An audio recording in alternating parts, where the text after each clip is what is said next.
మహాపరిశుద్ధుడైన దేవునికి స్తోత్రములు. దేవుడు తన పరిశుద్ధాత్మ ద్వారా మనలను సర్వ సత్యంలోనికి నడిపించునుగాక. ఆమేన్. మరి ఈరోజు లైవ్లో వచ్చిన వారందరికీ నా హృదయపూర్వక వందనాలు. అయ్యగారు చెప్పినట్టు చాలామంది యూట్యూబ్లో వస్తుంది కదా అని విరమించుకుంటారు.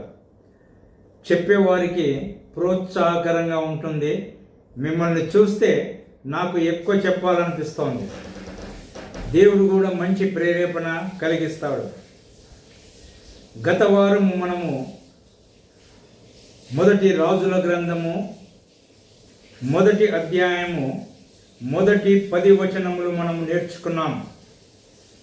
మొదటి రాజుల గ్రంథము మొదటి అధ్యాయము మొదటి 10 వచనములు. అక్కడ ఏముందంటే, దావీదు మహారాజు 70 సంవత్సరముల వయస్సు గలవాడు. అయితే ఆయన బహు వృద్ధుడు అని వ్రాయబడింది. ఏలయనగా సుమారు 70 సంవత్సరములు ఆయన యుద్ధాలు చేసిన వ్యక్తి కాబట్టి శరీరము బలహీనమైనది ఆయనకు. కాబట్టి బలహీనుడైనాడు, మంచము ఎక్కినాడు. అటువంటి సమయములో ఆయన కుమారుడు దావీదుకు మొత్తము 21 మంది కుమారులు. 2 చనిపోయినారు, అమ్మోను, అబ్షాలోము. అబ్షాలోము తర్వాత వాడు కూడా, ఆయన పేరు కిలియాబు లేక దానియేలు. ఆయన గురించి ఎక్కడనూ చెప్పబడలేదు. తర్వాత 4వ వాడు అదోనియా. తన తండ్రి వృద్ధుడైనాడన్న ఉద్దేశముతో ఇది మంచి సమయము, నేను రాజునైతాను అని గర్వపడినాడు. హృదయముందు గర్వించిన వాడే అని వాక్యం చెబుతోంది. గర్వము అంటే కేవలము గర్వము కాదు, దేవునికి విరోధముగాను తన తండ్రికి విరోధముగాను ఆయన తానే రాజునవుతానన్న ఉద్దేశంతో 10 మందిని తన వెంట ఉంచుకొని గుర్రపు రౌతులను తీసుకొని కొంతమందిని తీసుకొని ఆ తర్వాత యోవాబు, అబ్యాతారు ప్రధాన యాజకుడు వీరిని కూడా తన వైపు తీసుకొని తనకు పట్టాభిషేకం జరిగించుటకై ఎన్ రోగేల్ దగ్గర ఉన్న ఒక బండ, సర్పపు బండ, ఇక్కడ హెబ్రీ భాషలో దానిని జోహెలేత్ అన్నారు, అనగా స్టోన్ ఆఫ్ ద సర్పెంట్, సర్పపు బండ. అనేకమైన కనానీయులు అక్కడ బలులు అర్పించినారు తమ దేవతలకు. అటువంటి స్థలమును ఎన్నుకున్నాడు. ఎందుకంటే వీని యొక్క గర్వము సాతాను ప్రేరేపణ వలన కలిగినది. తాను రాజు కావటము దేవుని ఉద్దేశము కాదు, తన తండ్రి ఉద్దేశము కాదు అని ఆయనకు తెలుసు. మనము నేర్చుకున్నాము. మొదటి దినవృత్తాంతముల గ్రంథము 22వ అధ్యాయములో దావీదు మహారాజు అందరిని సమకూర్చి, నా తరువాత నేను ఆలయము కట్టదలుచుకున్నాను, కానీ దేవుడు దానికి అంగీకరించలేదు. నా గర్భవాసమున పుట్టబోవాడు నాకు మందిరమును కట్టును. నీవు అనేకమైన యుద్ధములు సలిపి రక్తమును ఒలికించిన వాడవు. నీ కుమారుని సమయములో నేను సమాధానము కలుగజేస్తాను. అందుకని అతని పేరు సొలొమోను, సమాధానకర్త అని పెట్టబడును అని దినవృత్తాంతముల గ్రంథము 22వ అధ్యాయములో చెప్పబడింది. సొలొమోను రాజు అవుతాడని. అయినా అదోనియా దేవుని చిత్తానికి, తండ్రి చిత్తాన్ని వ్యతిరేకించి తాను రాజు కావాలన్న ఉద్దేశంతో ఆయన ఈ పని చేసినాడు. అక్కడికి వెళ్ళి బలులు అర్పించినాడు. గొర్రెలను, ఆ తర్వాత ఎద్దులను ఎంతో సంబరముగా ఆయన అక్కడ కార్యమును జరిగించి అనేక మందిని ఆహ్వానించి వారికందరికీ ఆతిథ్యం జరిగించి పెద్ద విందు చేసినాడు. ఆయన ఎందుకు ఈ విధంగా జరిగింది అంటే 6వ వచనములో, మొదటి అధ్యాయము 6వ వచనం, అతని తండ్రి నీవు ఈలాగున ఏల చేయుచున్నావని అతని చేత ఎప్పుడునూ విచారించి అతనికి నొప్పి కలుగజేయలేదు. చూచుటకు అతడు బహు సౌందర్యము గలవాడు, అబ్షాలోము తర్వాత పుట్టినవాడు. 21 మంది కుమారులు కలిగినను ఎవరిని కూడా నీవు ఏమి చేయుచున్నావు అని దావీదు మహారాజు ప్రశ్నించిన వాడు కాడు. అందుకని అదోనియా తన తండ్రి బలహీనుడు, ఆయన మమ్మలను ప్రేమించుచున్నాడు, ఆ తర్వాత ఇప్పుడు వృద్ధుడు కనుక నేను రాజునవుతాను, నాకు ఎటువంటి అభ్యంతరము కలుగజేసేవారు ఎవరు లేరు. సైన్యాధిపతి అయిన యోవాబు నా పక్షంలో ఉన్నాడు, ప్రధాన యాజకుడైన అబ్యాతారు నా పక్షంలో ఉన్నాడు అని అనుకున్నాడు. దావీదుకు ఈ విషయము తెలియదు. అదోనియా ఈ విధంగా అభిషేకం పొందుతున్నాడు అన్న విషయము దావీదుకు తెలియదు, బత్షెబకు కూడా తెలియదు. ఇటువంటి సమయంలో దేవుడు నాతాను అను ప్రవక్తను ఆయన ప్రేరేపించినాడు. నాతాను ప్రవక్తకు దేవుడు సెలవిచ్చినాడు లేదో మనకు తెలియదు. అంతకు మునుపు నాతాను ప్రవక్త 2వ సమూయేలు గ్రంథము 7వ అధ్యాయంలో మనకు కనబడుతాడు.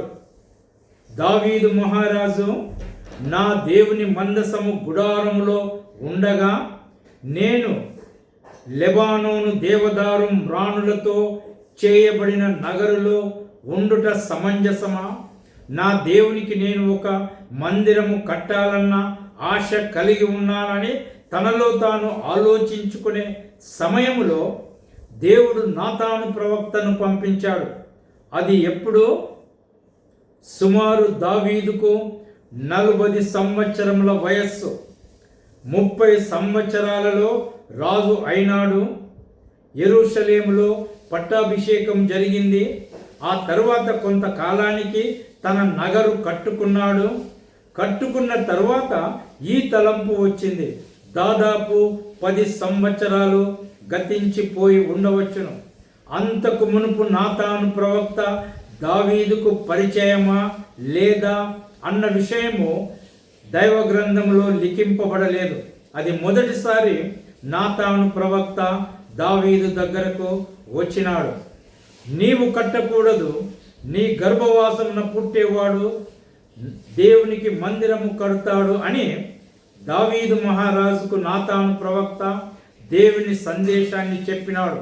మరియు నీ సంతానమును నేను స్థిరపరచెదను, నీ సింహాసనము తరతరములకు నిత్యముగా ఉండును అన్న విషయము నాతాను ప్రవక్త చెప్పినాడు.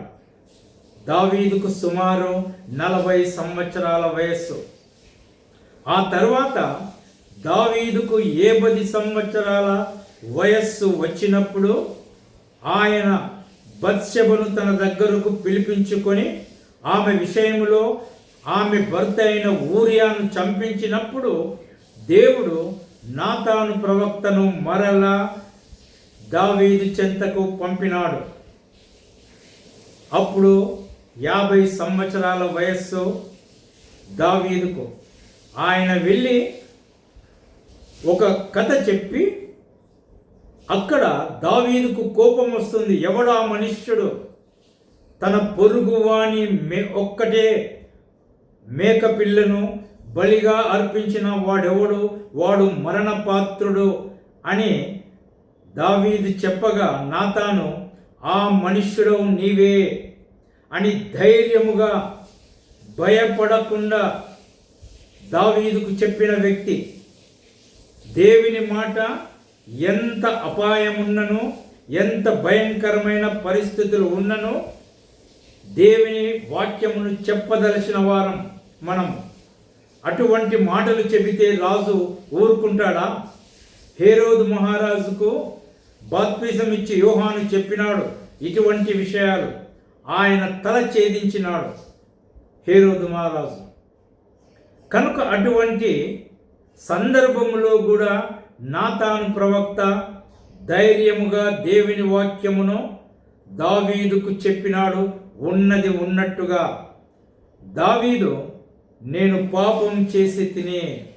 దావీదు గొప్పతనం ఏంటి అంటే, తాను ఎన్ని మార్లు పడిపోయినను ఆ తరువాత పశ్చాత్తాపపడిన విషయము చాలా గొప్పది. దానికంటే పాపము కంటే తన ప్రాయశ్చిత్తము పశ్చాత్తాపము చాలా గొప్పది. అందుకే దేవుని హృదయానుసారుడైన మనుష్యుడు అని వాక్యం చెబుతోంది. ఇప్పుడు ఇటువంటి పరిస్థితుల్లో ఆయన జనసంఖ్య లెక్కించినప్పుడు నాతాను ప్రవక్త రాలేదు, గాదు ప్రవక్త వచ్చినాడు. ఇది 3వసారి నాతాను ప్రవక్త బైబిల్ ప్రకారంగా దావీదు చెంతకు వచ్చినది. ఈయనకు వినపడింది, దావీదుకు తెలియదు, బత్షెబకు తెలియదు అదోనియా రాజవుతున్నాడన్న విషయం. కాబట్టి ఆయన నాతాను ప్రవక్త ఒకవేళ దేవుడు చెప్పినాడేమో మనకు తెలియదు, కానీ ఆయన అకస్మాత్తుగా వచ్చేసినాడు. వచ్చి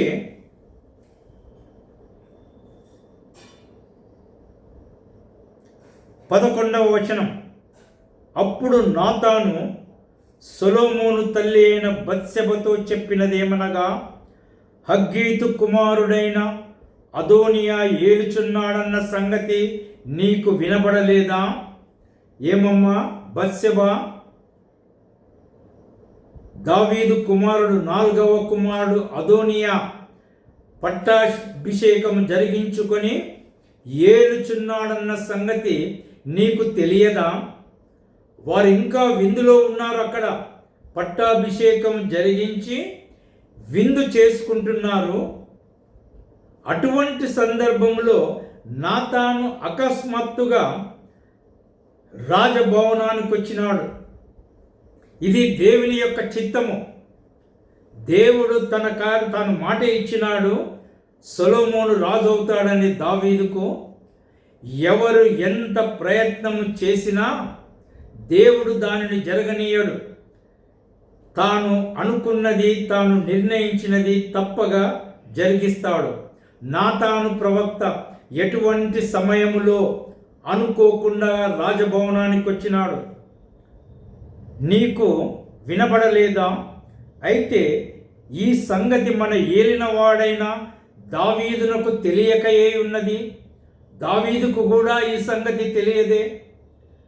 ఒకవేళ ఆ విధంగా మీరు ఊరికే ఉంటే నీ ప్రాణమును, నీ కుమారుడైన సొలొమోను ప్రాణమును రక్షించుటకై నేను నీనొక ఆలోచన చెప్పేదని వినము. ఒకవేళ అది జరిగితే నీకు, నీ ప్రాణమునకు అపాయము, సొలొమోను ప్రాణమునకు అపాయం. ఎందుకంటే రాజరికానికి పోటీగా సొలొమోను ఉన్నాడు. దావీదు చనిపోయిన తరువాత అదోనియా రాజైతే వీరిని బ్రతకనివ్వడు. కాబట్టి నీవు రాజైన దావీదు నొద్దకు పోయి నేను ఏ విధంగా చెబుతానో ఆ మాటలు నీవు రాజునకు తెలియజేయము. నీవు వెంటనే ఇప్పుడే రాజు నొద్దకు వెళ్ళుము. వెళ్ళి, నా ఏలినవాడ రాజా, అవశ్యముగా నీ కుమారుడైన సొలొమోను నా వెనుక ఏలువాడే, నా సింహాసనం మీద ఆసీనుడగునని నీ సేవకురాలనైన నాకు నీవు ప్రమాణపూర్వకముగా సెలవిచ్చితివే. అదోనియా ఏలుచుండుట ఏమని అడుగవలెనో. నాతాను ఎంత చక్కని మాటలు చెబుతున్నాడు. ఇంతకు ముందు బత్షెబకు ప్రమాణం చేసినాడు దావీదు. ఆ విషయము బైబిల్లో ప్రత్యేకంగా చెప్పబడలేదు, కానీ దినవృత్తాంతముల గ్రంథము 22వ అధ్యాయములో సకల అధిపతులతోనూ జనులతోనూ అక్కడ బత్షెబ రాణులతోనూ ఈ విషయము చెప్పిన సంగతి వ్రాయబడింది. అది చాలు. అందుకని బత్షెబ ప్రమాణపూర్వకంగా నీవు నాకు సెలవిచ్చితివే, అదోనియా ఇప్పుడు ఏలుచున్నాడు, రాజుతో నీవు మాట్లాడుచుండగా నేను లోపలికి వస్తాను, తెలియని వాని వలె వస్తాను. ఎందుకంటే రాజుకు మనమిద్దరము మాట్లాడినట్టు తెలియకూడదు. తరువాత నేను వచ్చి నీ మాటను దృఢపరుస్తాను అని నాతాను ప్రవక్త బత్షెబకు సలహా ఇచ్చినాడు. ఆ సలహా మేరకు బత్షెబ రాజునొద్దకు వెళ్తోంది. 15వ వచనం. కాబట్టి బత్షెబ గదిలోనున్న రాజునొద్దకు వచ్చెను. బత్షెబ ఎటువంటి పర్మిషన్ తీసుకోలేదు. లోపల దావీదును కనిపెట్టుకొని ఆయనకు సేవ చేయుచున్న షూనేమీయురాలైన అబీషగు ఉన్నది. ఆమె సేవకురాలు మాత్రమే, పరిచారకురాలు మాత్రమే. కొందరు ఆమెను ఉపపత్ని అని చెబుతారు, కానీ కాదు. అది చెప్పడానికే రాజు ఆమెను కూడలేదు అన్న మాట క్లియర్గా వ్రాయబడింది. ఆ షూనేమీయురాలు చాలా చిన్న వయస్సు అయినా 40 సంవత్సరాలు ఉంటుంది. బైబిల్లో చిన్న బాలుడు బాలిక అనే వారికి 40 సంవత్సరాల వయసు కూడా ఉంది. 40 సంవత్సరాల వయసు లోపుగా ఉంటుంది అభిషేకు.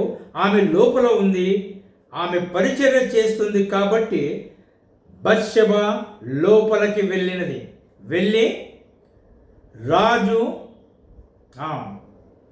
బత్షెబ వచ్చి రాజు ఎదుట సాగిలపడి నమస్కారం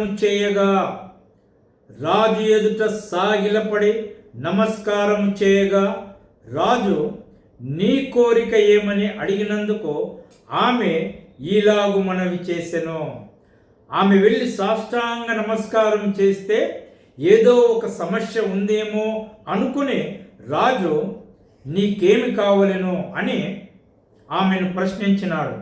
అప్పుడు ఆమె నాతాను చెప్పినట్టు సమస్తము రాజుకు సెలవిచ్చింది.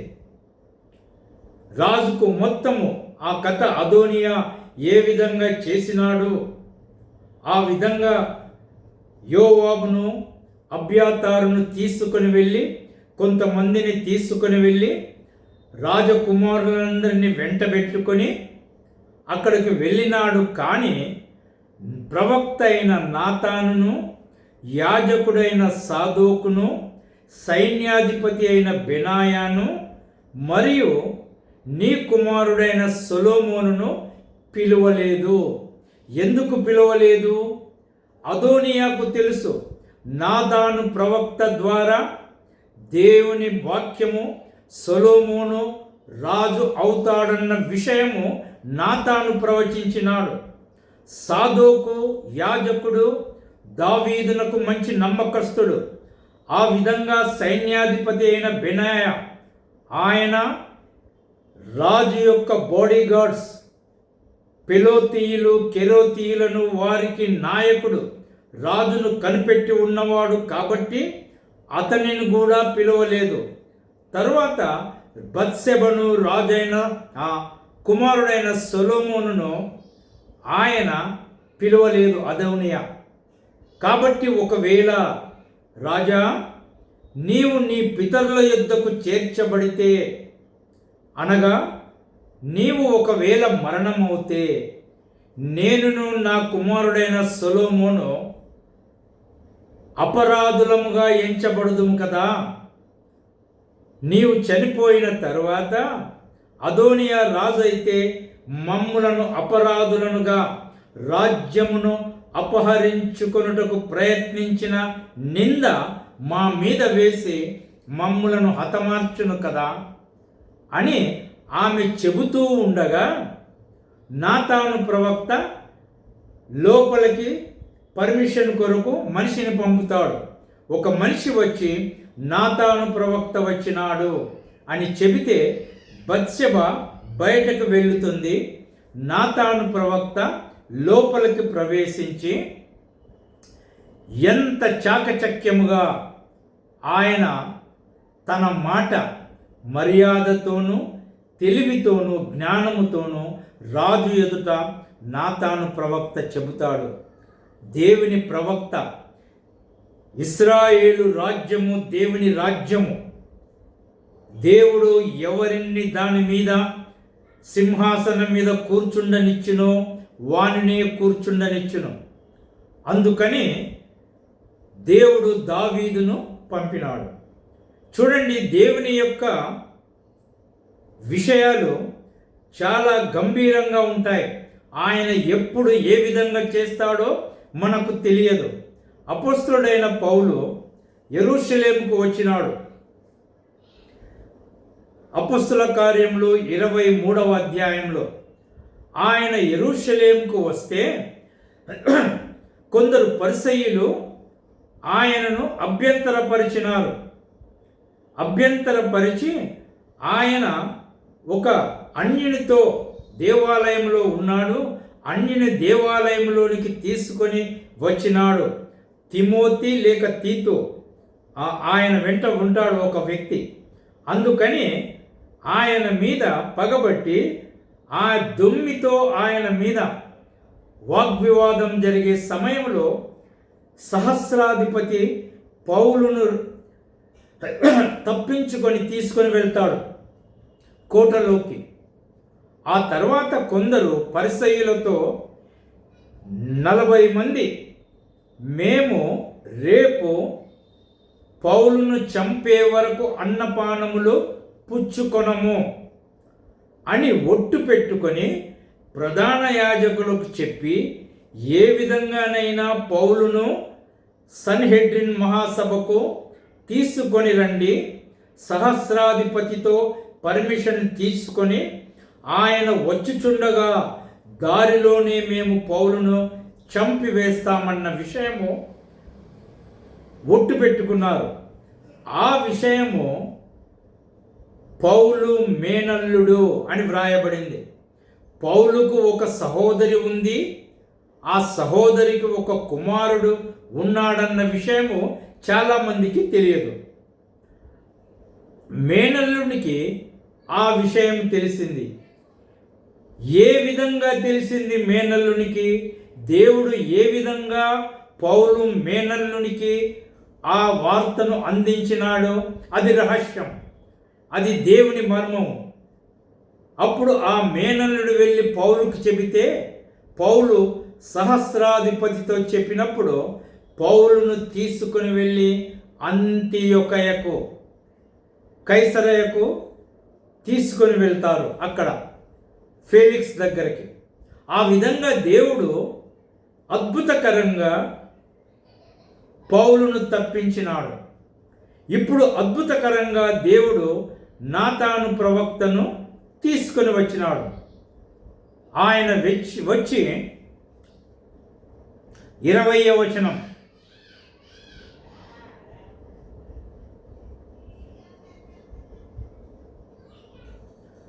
ఆ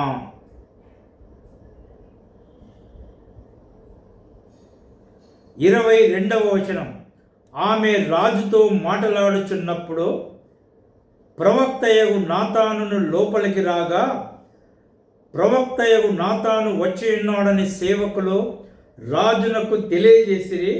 బత్షెబ బయటికి వెళ్తుంది, అది వ్రాయబడలేదు. అతడు రాజు సన్నిధికి వచ్చి నమస్కారం చేసి సాష్టాంగపడి, నా ఏలినవాడవైన రాజా, అదోనియా నీ తరువాత ఏలువాడే నీ సింహాసనం మీద కూర్చుండునని నీవు సెలవిచ్చితివా? రాజా, నీవు అదోనియా నీ తర్వాత రాజు అవుతాడని నీవు ఏమైనా సెలవిచ్చినావా? నేను నీతో సెలవిచ్చింది దేవుడు నాతో పలికించింది ఆ మాట కాదు కదా. ఒకవేళ నీవు ఆ విధంగా చెబితే ఆ రహస్యము నాతో ఎందుకు పంచుకోలేదు? అదోనియాను నేను రాజుగా చేస్తానని నీవు నాతో ఎందుకు చెప్పలేదు? నేను ఆ మాట దేవుని మాట చెప్పినప్పుడు.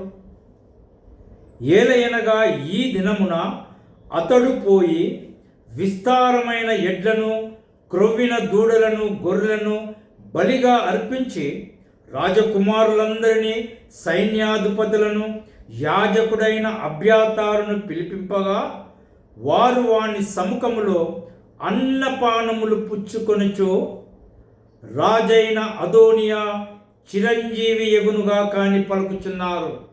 ఈ విషయమంతా అక్కడ ఎక్కడో జరిగింది. ఆ విషయము నాతానుకి ఏ విధంగా తెలిసింది?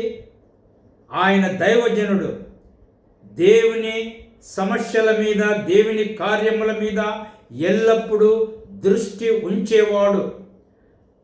దైవజనుడు ఎక్కడైనా సంఘములో ఏదైనా అపరాధములు జరుగుతుంటే దానిని కనిపెట్టి ధైర్యంగా దానిని గద్దించి దిద్దవలసిన వారు దైవజనులు, సంఘ కాపరులు.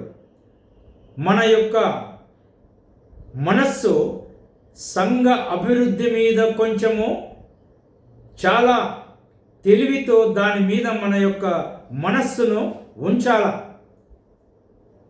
అయితే నీ సేవకుడైన నన్నును, యాజకుడైన సాదోకును, యెహోయాదా కుమారుడైన బెనాయాను, నీ సేవకుడైన సొలొమోనును అతడు పిలిచినవాడు కాడు.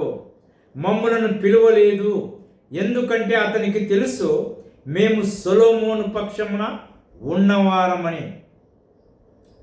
నా ఏలినవాడవు రాజవునవు నీ తర్వాత నీ సింహాసనం మీద ఎవడు ఆసీనుడయుండునో అది నీ సేవకుడైన నాతో చెప్పకయుందువా? ఈ కార్యము నా ఏలినవాడవునో రాజవునవు నీ సెలవు చెప్పున జరుగుచున్నదా అని అడిగాను. నీ సెలవు ఇచ్చినావా? నీ సెలవు ఇందులో ఉందా? ప్రజలందరూ ఆ విధంగా అనుకుంటారు.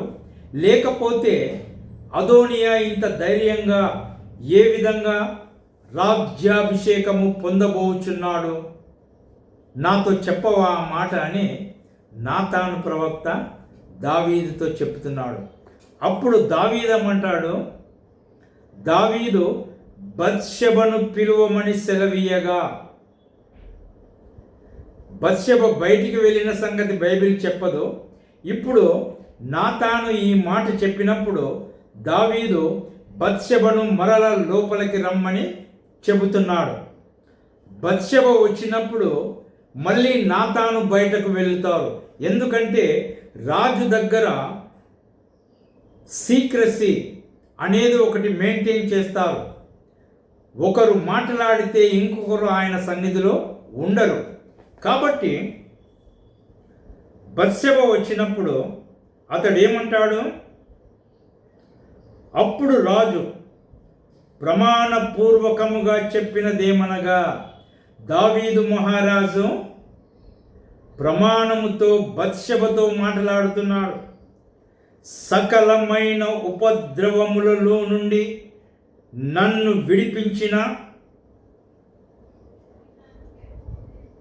యెహోవా జీవము తోడు, సకలమైన ఉపద్రవములలో నుండి, నేను పుట్టినప్పటి నుండి ఉపద్రవములలో ఉండిన వాడను. నేను పుట్టగా ఆ దావీదు చరిత్ర ఆ బైబిల్ గ్రంథములో లేదు, కానీ యూదుల గ్రంథాలలో ఆయన పుట్టగానే ఆయన అన్నలు ఆయన మీద కోపం వహించి ఆయనను అరణ్యములో గొర్రెల మందను మేపుటకు పంపుతారు.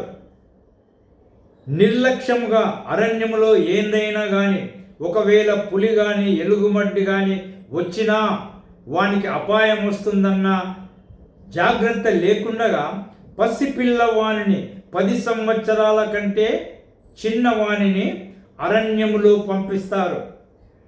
ఆయన ఇంటికి వస్తే సెపరేట్ ఇంటిలో ఉంటారని ఆ గ్రంథాలలో వ్రాయబడినాయి. వచ్చిన వెంటనే తిరిగి వెళ్ళాలి తన తల్లితో మాట్లాడి. అటువంటి సకలమైన ఉపద్రవములలో 10 సంవత్సరముల వయస్సులో సమూయేలు చేత అభిషేకం పొంది 15 సంవత్సరాల వయస్సులో గొలియాతును హతమార్చి ఆ తరువాత సౌలు చేత అన్ని విషయాలలో తరుమబడి ఎన్నో యుద్ధాలు జరిగించి 20 ఏండ్ల వయస్సులో మీకాలును పెళ్లి చేసుకొని ఆ తర్వాత మీకాలు కూడా విడువబడి అటువంటి సందర్భంలో ఆయన 10 సంవత్సరములో ప్రజల చేత తరుమబడిన వాడే. తరువాత తన కుమారుడైన అబ్షాలోము చేత కూడా తరుమబడినవాడు. అటువంటి సమయాలలో సకలమైన ఉపద్రవములలో నుండి నన్ను విడిపించిన యెహోవా జీవముతోడు అవశ్యముగా నీ కుమారుడైన సొలొమోను నా తరువాత ఏలువాడే.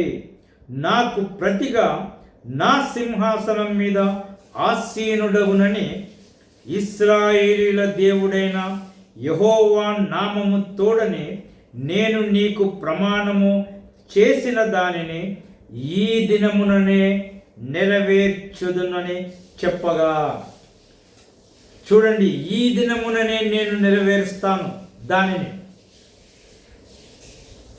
ఆ దినమే ఎందుకు నెరవేర్చవలసి వచ్చింది? ఆ దినమే దేవుడు నాతాను ప్రవక్తను పంపినాడు. ఆ దినమే అదోనియా అభిషేకము పొందినాడు. ఒక్క దినము ఆలస్యం చేస్తే ఒక్క దినము అదోనియా రాజు అని పేరు పొందుతాడు. ఆ తర్వాత ఏం జరుగుతుందో మనకు తెలియదు. కాబట్టి ఈ రాజకీయాలలో ముందుకు వెళ్ళనివ్వకుండా నాతాను రావడము జరిగింది. దేవుడు తన కార్యాన్ని ఎంత సమయస్ఫూర్తిగా ఆయన నెరవేరుస్తున్నాడు. ఈ దినమునే నెరవేరుస్తాను అని చెప్పగా బత్షెబ సాగిలపడి రాజునకు నమస్కారం చేసి, నా ఏలినవాడవైన రాజగు దావీదు సదాకాలము బ్రతుకునుగాక అనెను. దావీదు చివరి రోజుల్లో ఉన్నాడు. ఆయనకు వెట్ట కలగకపోక ఉండడం, మంచం మీద పడుకొని ఉండడము, ఒక దాసురాలు పరిచారకురాలు ఆయనకు సేవ చేయటం. అయినా బత్షెబ ఏమంటుంది? రాజగు దావీదు సదాకాలము బ్రతుకునుగాక. ఆయన చనిపోయినా దేవుని జనుల మధ్య జీవించగలడు. ఆయన యొక్క చరిత్ర అటువంటిది. ఇశ్రాయేలు రాజులలో దావీదు కంటే గొప్పగా వైభవంతో సొలొమోను ఉండినా ఆత్మీయంగా దావీదు కంటే గొప్పవాడు సొలొమోను కాలేదు. ఆయన శారీరకంగా వైభవములో సకల సంపన్నమైన వైభవాలు పొందినాడు. కానీ దావీదులాగా ఆయన ఉపద్రవములలో ఉండినవాడు కాడు. కనుక పరలోకములో ఆత్మీయంగా సొలొమోను కంటే దావీదు గొప్పవాడు. కాబట్టి యేసు ప్రభు దావీదు కుమారుడు అనబడినాడు. సొలొమోను జ్ఞాని అయినా సొలొమోను కుమారుడని ఎక్కడా చెప్పబడలేదు. దావీదు కుమారుడు. దావీదు అటువంటి వాడు. రాజా, నీవు సదాకాలము బ్రతుకునుగాక అనెను. అప్పుడు రాజైన దావీదు యాజకుడైన సాదోకును ప్రవక్త అయిన నాతానును యెహోయాదా కుమారుడైన బెనాయాను నా యొద్దకు పిలువమని సెలవీయగా వారు రాజు సన్నిధికి వచ్చిరి. బత్షెబ ఒకతే ఉంది. ఇప్పుడు బత్షెబ ఆ ప్రమాణము పొంది సాగిలపడి రాజును దీవించి వెళ్ళిపోయింది. రాజు సాదోకును నాతానును బెనాయాను ముగ్గురిని పిలువనంపించినాడు. అంతటా రాజు, మీరు 33వ వచనం, మీ ఏలిన వాడనైన నా సేవకులను పిలుచుకొని పోయి నా కుమారుడైన సొలొమోనును నా కంచెల గాడిద మీద ఎక్కించి, దావీదు కంచెల గాడిద అది ఎవరికి ఇవ్వరు. రాజులైన వారు ఎవరినైనా గణపరచాలని అనుకుంటేనే తప్ప రాజు కంచెల గాడిద ఎవరును ఎక్కకూడదు. అర్తహషస్త రాజు ఎస్తేరు గ్రంథములో హామానుని పిలిపించి, రాజు గణపరచువానిని ఏ విధంగా సత్కరించవలెను అంటే, హామాను ఏమంటాడు? రాజు గుర్రము మీద అతనిని ఎక్కించి, రాజ వస్త్రములో అతనికి తొడిగించి, రాజులో సైన్యాధిపతి అయిన వాడు అతని ముందర నడవవలెను, నడిచి ఊరంతా ఊరేగించవలెను అంటాడు. ఇప్పుడు దావీదు చెబుతున్నాడు, నా కంచెల గాడిద అనగా అదే సాక్ష్యము. నా తరువాత నా కుమారుడైన సొలొమోను రాజు అవుతాడు. నా కంచెల గాడిద మీద ఎక్కించి గీహోనునకు తీసుకొని పోయి, గీహోను అది ఒక ఊట. అక్కడ గీహోనులో ఆ గీహోను ఊట నుండి యెరూషలేమునకు నీళ్లు సరఫరా అవుతాయి. రాజైన హిజ్కియా ఆ తర్వాత దాని ద్వారా టనల్స్ ఆ నీటిని యెరూషలేముకు ఎక్కించినాడు.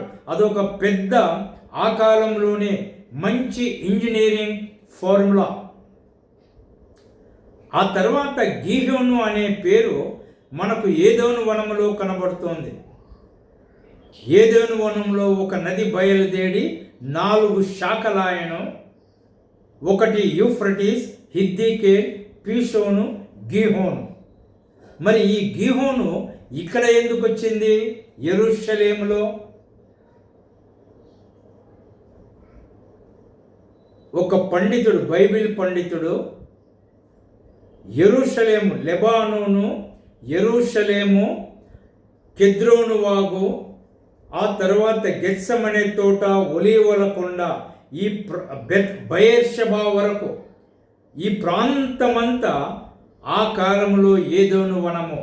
బెయేర్షెబా ఏదోనుకు ద్వారము.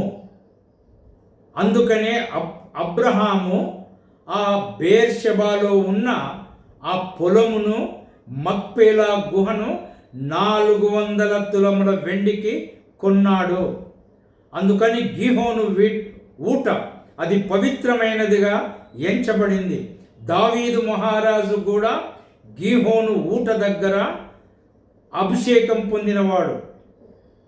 గీహోనుకు తీసుకొని పోయి యాజకుడైన సాదోకును, ప్రవక్త అయిన నాతానును అక్కడ ఇశ్రాయేలుల మీద రాజుగా అతనికి పట్టాభిషేకం చేసిన తర్వాత, మీరు బాకానాదము చేసి రాజైన సొలొమోను చిరంజీవి యగునుగా కాని ప్రకటన చేయవలెను.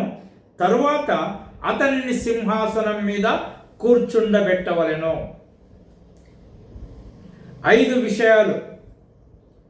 రాజు కంచెల గాడిద మీద ఎక్కి గీహోనుకు తీసుకొని పోవలెను. ప్రవక్త అయిన నాతాను, యాజకుడైన సాదోకు అభిషేకము చేయవలెను. బాకా నాదము ఊదవలెను. రాజు చిరంజీవి యగునుగా కాని పలుకవలెను. ఆ తర్వాత 5వది, రాజు సింహాసనం మీద అతనిని కూర్చుండబెట్టవలెను. ఇశ్రాయేలు దేశములో ప్రవక్త, యాజకుడు, ఆ తరువాత రాజు, వీరు ముగ్గురు చాలా ముఖ్యమైన వాళ్ళు. ప్రవక్త దేవుని యొక్క వాక్యమును ప్రవచించువాడు, దేవునికి ప్రతినిధి ప్రవక్త. యాజకుడు మానవుని యొక్క బలి అర్పణను దేవునికి తీసుకొని వచ్చేవాడు. మానవునికి ప్రతినిధి యాజకుడు. దేవునికి మానవునికి మధ్యవర్తి ఈయన. మానవుని తరపున అర్పణలు తీసుకొని పోయి దేవునికి అర్పిస్తాడు. రాజు ప్రజలను ఏలువాడయుండి ప్రజల యొక్క క్షేమ సమాచారములో దేవుని తరపున ఆయన రాజుగా కూర్చుంటాడు. ఆ రాజు యొక్క సింహాసనము దేవుని సింహాసనం. ఈ ముగ్గురు చాలా ముఖ్యమైన వాళ్ళు ఇశ్రాయేలు రాజ్యములో. ఈ ముగ్గురు గురించి యేసు ప్రభు మత్తయి సువార్త 12వ అధ్యాయంలో చెబుతాడు. ఆయన శిష్యులు పంట చేలలో పడి వెన్నులు త్రుంచి తింటూ ఉంటే పరిసయ్యులు, విశ్రాంతి దినమున చేయదనగనిది నీ శిష్యులు ఎందుకు చేస్తున్నారు? వారు వెన్నులు తుంచుతున్నారు, అనగా కోత కోస్తున్నారు. ఆ వెన్నులను నురుముతున్నారు, మసలుతున్నారు, అనగా నూర్పిడి చేస్తున్నారు. ఆ తరువాత ఆ పొట్టును ఊదడం అంటే తూర్పారబట్టుట. విశ్రాంతి దినమున కోయకూడదు చేను, నూర్పిడి చేయకూడదు, తూర్పారబట్టకూడదు. కనుక చేయకూడదని శిష్యులు చేస్తున్నారే అని అంటే యేసు ప్రభు ఏమంటాడు? దావీదు తన సేవకులు ఆకులు కొనినప్పుడు యాజకులే గాని మరి ఎవ్వరునూ తినకూడని దేవాలయంలో ఉండిన సముఖపు రొట్టెలను దేవాలయంలో ప్రవేశించి వాటిని తిన్నది మీకు తెలియదా? అయినా దేవాలయము కంటే గొప్పవాడు ఇక్కడ ఉన్నాడు, అనగా దేవాలయము కంటే, దేవాలయములో ఉన్న యాజకుల కంటే, బలిపీఠము కంటే, మందసము కంటే గొప్పవాడు ఇక్కడ ఉన్నాడు అని తనను గురించి చెప్పుకుంటాడు. ఆ తర్వాత యోనా ప్రవక్త విషయమే చెప్తాడు. నీనినవే పట్టణస్థులు యోనా యొక్క మాటలు విని పశ్చాత్తాపము పొంది దేవుని వైపు తిరిగినారు కనుక విమర్శ దినమున నిననే వారు ఈ తరము వారి మీద నేరారోపణ చేస్తారు. ఏలయనగా నేనే యోనా ప్రవక్త కంటే గొప్పవాడు ఇక్కడ ఉన్నాడు. ఆయన ఒక్క దినము నీనవే పట్టణంలో ప్రవేశించి ఒక్క దినము బోధించినాడు. ఆయన మాటలు విన్నారు. ఆయన కంటే గొప్ప గొప్ప మాటలు 3.5 సంవత్సరములు చెప్పిన నన్ను మీరు విసర్జించి ఉన్నారు. ఆయన కంటే గొప్ప మాటలు చెప్పినారు. కాబట్టి నీనెవే వారు ఈ తరము వారి మీద దోషారోపణ చేస్తారు అని అంటాడు. మరి ఇంకొక విషయము, సొలొమోను జ్ఞానము వినుటకు షేబ దేశపు రాణి బూది గంతముల నుండి వచ్చి ఆయన మాటలు విన్నది. కానీ సొలొమోను కంటే గొప్పవాడు ఇక్కడ ఉన్నాడు. షేబా దేశపు రాణి ఈ తరము వారి మీద దోషారోపణ చేయును. సొలొమోను మాటలు విని నేను ఆశ్చర్యపోయాను. అంతకంటే గొప్ప విషయములు, పరలోక సంబంధమైన విషయములు చెప్పిన మెస్సియాను మీరు తృణీకరించినారు అని షేబా దేశపు రాణి విమర్శ దినమున ఈ తరము వారి మీద దోషారోపణ చేయును. సొలొమోను కంటే గొప్పవాడు ఇక్కడ ఉన్నాడు అని యేసు ప్రభువు ఈ ముగ్గురు కంటే గొప్పవాడు. దావీదు మహారాజు ఎవరినైతే తీసుకొని వచ్చి తన కుమారునికి పట్టాభిషేకం చేయమన్నాడో ఈ ముగ్గురు కంటే గొప్పవాడు యేసు ప్రభు. ఆయన మాటలు మనము ఎంత మట్టుకు ఈ రోజుల్లో వింటున్నాం. హెబ్రీయులకు రాసిన పత్రిక 1వ అధ్యాయము 1వ వచనం,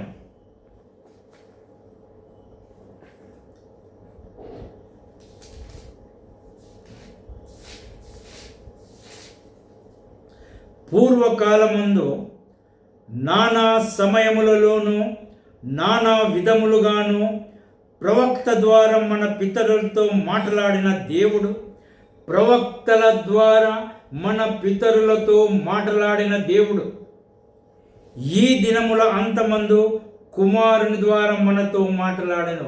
ప్రవక్తల కంటే గొప్పవాడు ఈయన. ఆయన ఆ కుమారుని సమస్తమునకు వారసునిగాను నియమించెను. ఆయన ద్వారా ప్రపంచములను నిర్మించెను.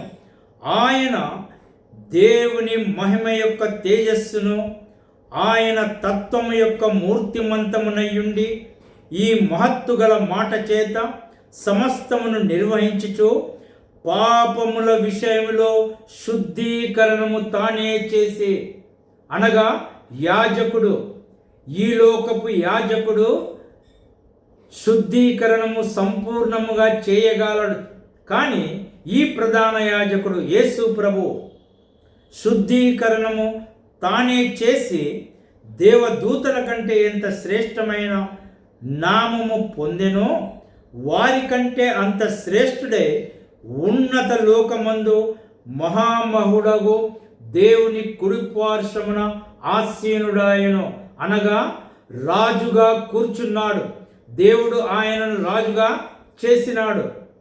ప్రవక్తల కంటే గొప్పవాడు, పాపముల విషయంలో శుద్ధీకరణము చేసే యాజకుల కంటే గొప్పవాడు.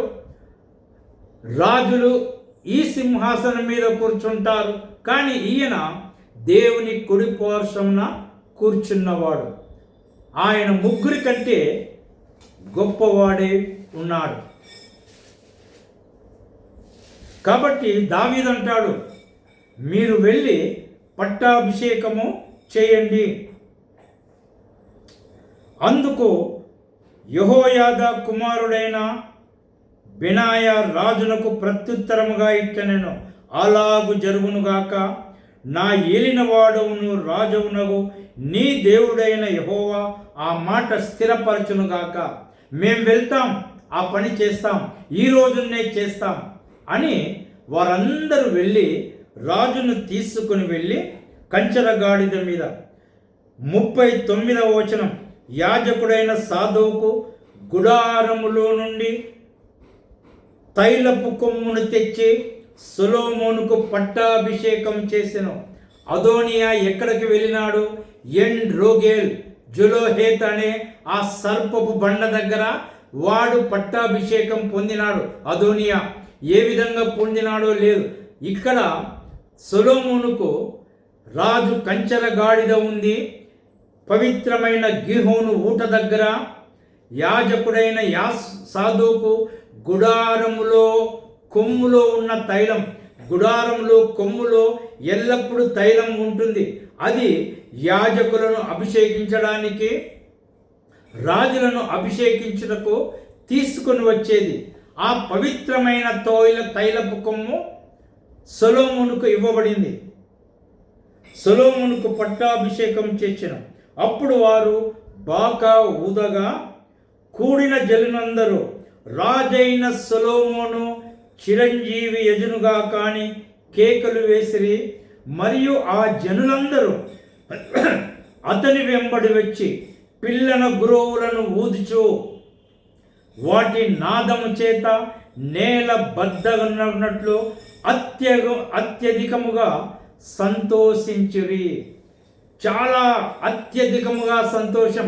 అటువంటి సంతోషము అదోనియాకు లేదు. దేవునికి విరోధముగా ఉన్న వారికి ఈ సంతోషము దొరకదు. దేవునికి విరోధముగా గర్వించిన వారు చేసిన దానికి పరిశుద్ధమైన తైలపు కొమ్ము ఉండదు. అది దేవుని చేత ఎన్నుకొనబడిన వారికే ఉంటుంది. ఆ సంతోషము అక్కడ లేదు.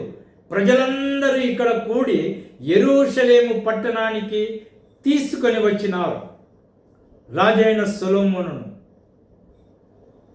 అప్పుడు అదోనియాయును అతడు పిలిచిన వారందరూ విందులో ఉండగా విందు ముగియబో సమయమున ఆ చప్పుడు వారికి వినబడెను.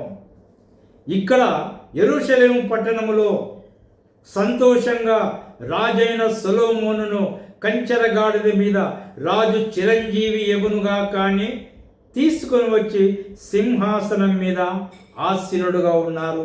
వీరింకను ద్రాక్షారసపు మత్తులో విందులో ఉన్నారు. ఇంకా ఈ చప్పుడు వినబడింది. ఇది ఏమిటి, ఈ గల్లంతు ఏమిటి అని ఆ యోవాబు సైన్యాధిపతి అడిగితే, అబ్యాతారు కుమారుడైన యోనాతాను లోపలికి వచ్చి, అబ్యాతారు, యోవాబు, యోనాతాను వీరందరూ దావీదుకు మేలు చేసిన వారే, కానీ దావీదు బహువృద్ధుడై మంచము మీద పడినాడన్న సంగతి విని వీరు అదోనియా పక్షము వహించినారు. కాబట్టి యోనాతాను వచ్చి, ఈ విధంగా జరిగింది, సొలొమోనుకు అభిషేకం జరిగింది, రాజు చిరంజీవి యజునుగా కానీ అందరూ బాకా నాదముతో సంగీత నాదములతో తీసుకొని వచ్చి రాజు సింహాసనము మీద ఆసీనుడ చేసినారు అని యోనాతాను చెప్పినప్పుడు, అప్పుడు ఆయన దగ్గర ఉన్న వారందరూ భయపడిపోయినారు రాజు దగ్గర. ఇంకా సొలొమోను రాజు అయినాడు, మేము ఒకవేళ అదోనియా పక్షం వారని తెలిస్తే మాకు మరణశిక్ష తప్పదు అని అందరూ విందుని విడిచిపెట్టి లేచిపోయినారు. లేచిపోయిన తర్వాత అదోనియాకు కూడా భయం వచ్చింది. ఆ అదోనియా వెళ్ళి బలిపీఠపు కొమ్ములను పట్టుకున్నాడు.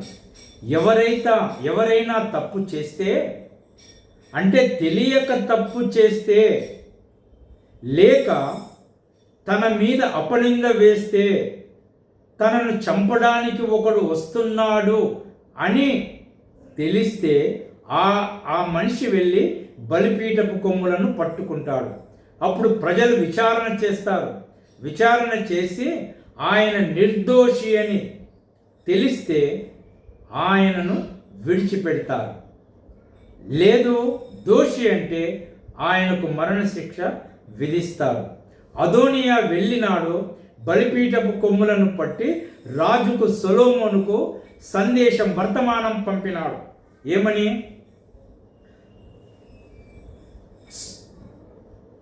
అదోనియా 51వ వచనం, అదోనియా రాజైన సొలొమోనుకు భయపడి బలిపీఠపు కొమ్ములను పట్టుకొని, రాజైన సొలొమోను తన సేవకుడైన నన్ను కత్తి చేత చంపకుండా ఈ దినమున నాకు ప్రమాణము చేయవలెనని మనవి చేయునట్లు సొలొమోనునకు సమాచారము రాగా, సొలొమోను ఈలాగు సెలవిచ్చెను, అతడు తన్ను యోగ్యునిగా అగుపరుచుకొనిన ఎడల అతని తల వెంట్రుకలలో ఒకటైనను క్రింద పడదు, కానీ అతని యందు దోషము కనబడిన ఎడల అతనికి మరణశిక్ష వచ్చునని సెలవిచ్చి బలిపీఠము నొద్ద నుండి అతనిని పిలిపించెను.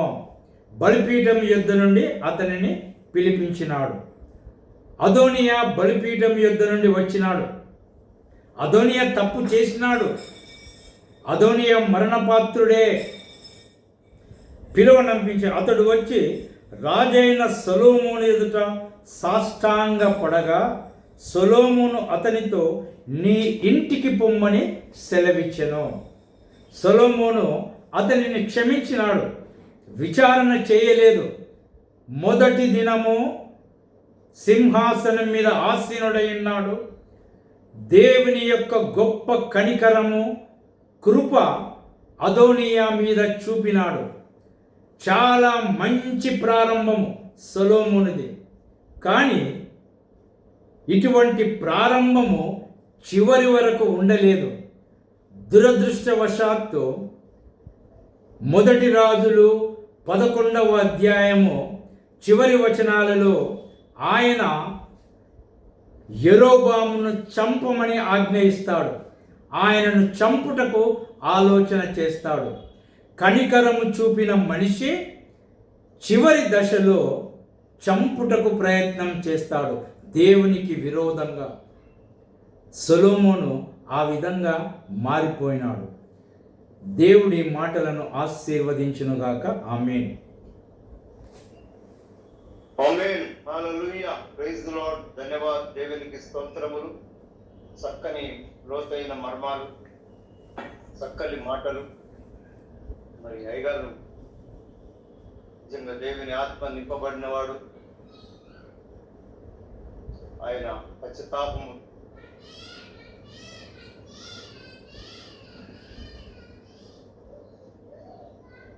ఎంతో మాటలు మేము బైబిల్ను చక్కగా అర్థమయ్యేలాగిన అందరికీ లోతైన మాటలు బయలుపరిచిన దేవుని దాసుని దేవుడు అధికముగా ఆయనను ఆయన కుటుంబాన్ని దీవించి ఆశీర్వదించును గాక. ఆమేన్. ఆమేన్. సమయంలో మనం ముగింపు ప్రార్థన చేసుకుందాం. దేవపుత్రయ్య మన మధ్యలో ఉన్నాడు. అయ్యగారు ప్రార్థన చేయాలని మనం చేస్తున్నాం. ఓకే, ప్రారంభించుకుందాం. మమ్మల్ని వ్యక్తిగా ప్రేమించిన మా పనులకు కన్నా స్తోత్రం చెల్లించడం తల్లి కృప నిర్వలేని భాగ్యం మాకు అందించిన కృప ప్రతి రోజు